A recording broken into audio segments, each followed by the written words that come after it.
Assalamualaikum warahmatullahi wabarakatuh. Perkenalkan, nama saya Zahra Raudo Ramadhani dari Prodi Pendidikan Ekonomi A Universitas Pancasakti Bekasi. Pada kesempatan hari ini saya akan menjelaskan materi untuk proyek UAS semester 2 perkembangan peserta didik. Pada kesempatan hari ini saya akan menjelaskan mengenai perkembangan emosi. Semoga bermanfaat.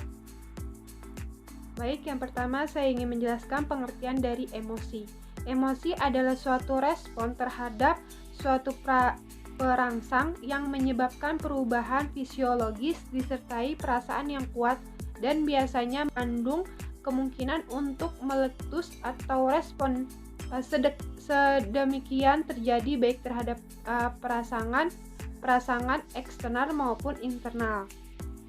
Baik, kemudian ada faktor-faktor yang mempengaruhi perkembangan emosi pada anak, di mana yang pertama, belajar dengan coba-coba ini anak mengekspresikan emosinya dengan bentuk perilaku atau memberikan pemuasan sedikit atau sama sekali tidak memberikan kepuasan. Yang kedua, belajar dengan cara meniru. Dengan cara meniru dan mengamati, anak dapat membangkitkan emosi kepada orang lain atau akan mendapatkan reaksi untuk mengikuti emosi tersebut. Yang ketiga, belajar di bawah bimbingan dan pengawasan, di mana untuk bereaksi terhadap rangsangan atau lawan jenis biasanya membangkitkan emosi menyenangkan dan dapat dicegah untuk tidak bereaksi emosional terhadap yang tidak menyenangkan. Yang keempat yaitu belajar dengan persamaan diri, di mana anak hanya meniru emosi yang orang yang dianggap sama karakternya dengan dirinya.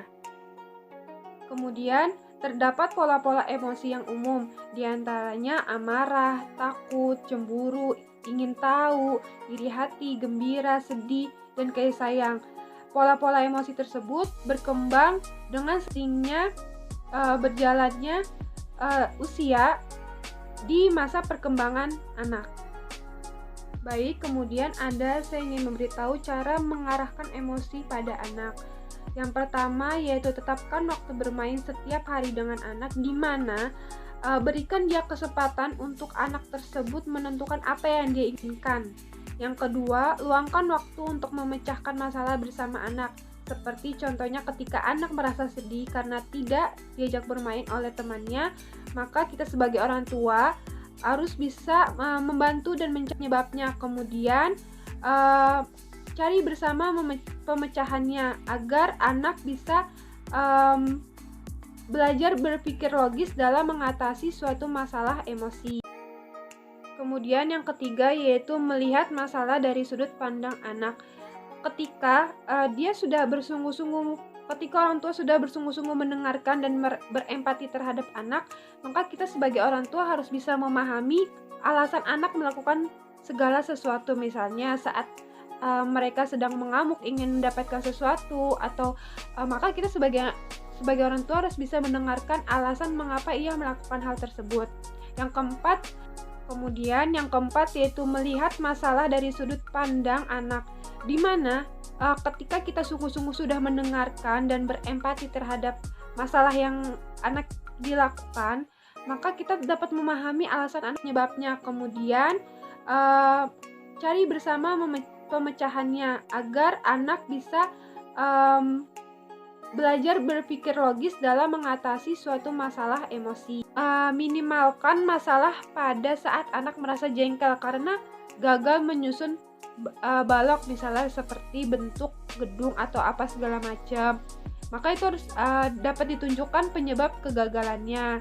Yang kelima, berikan batasan karena hal itu akan memberikan bimbingan dan rasa aman kepada anak, dan dapat menetapkan batasan dapat dikombinasikan dengan waktu bermain bersama anak, khususnya ketika anak menunjukkan perilaku buruk. Baik, selanjutnya yaitu kesimpulan, di mana bahwa emosi itu adalah suatu respon terhadap suatu rangsangan ataupun pengalaman efektif yang disertai penyelesaian diri dalam diri individu tentang keadaan mental dan fisik yang diwujudkan suatu tingkah laku yang tampak. Secara umum, faktor yang mempengaruhi perkembangan emosional anak yaitu kematangan dan belajar anak pada yang dihasilkan dari emosi, itulah yang akan diwujudkan dalam tingkah laku yang tampak dalam sehari-hari. Nah, bagaimana sih cara untuk mencegah